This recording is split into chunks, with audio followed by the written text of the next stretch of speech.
டேய் பசுபதி புறா போட்ட வண்டியே. ஏய் வண்டி நான் எப்பயோ விட்டுட்டேன்டா, என் கண்ட்ரோல் இல்லாம தான் போகுது.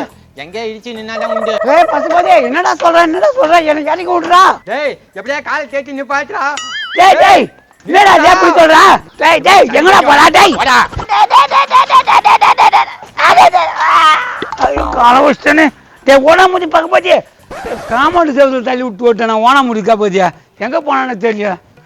எல்லாம் நாட்டாம வர்றாருல, எல்லாம் நாட்டாம வர்றாரு, எல்லாம் நாட்டாம வர்றாருல, எல்லாம் நாட்டாம வர்றாரு. காசு பணத்தை வச்சுக்கோ, பாத்துக்கோ ஏய் பாத்துக்கோ ஏய் பாத்துக்கோடா எல எல பாத்துக்கோல எல பாத்துக்கோல. நாட்டாமையா தீர்ப்பு சொல்றாங்கல்ல சாக்குல சொம்ப நிறைய தண்ணியை குடிச்சிட்டு சண்டை எடுத்து விட்டு போவான். இவன் நாட்டாமையா? ஏடே இவன் குளத்தாம மாதிரி இருக்காண்டே. ஏய் இவனை போய் நாட்டாமன்னு சொல்றியே? நீ ஆமாப்பா குளத்தாம மாதிரி தான் இருக்கான். யாரா நீ இங்க வந்துருக்க? ஏப்பா நாட்டாம ஏதோ தீர்ப்பு சொல்ல போறாருன்னு சொன்னாங்க. சரி வந்து வேடிக்கை பார்க்கலாமேன்னு வந்தேன். வேடிக்கை பார்க்க உட்காடுறவன் நாட்டாம சீட்ல உட்காந்தா நாட்டாம தலையில உட்காருவாரு. நாட்டாம சீட்டா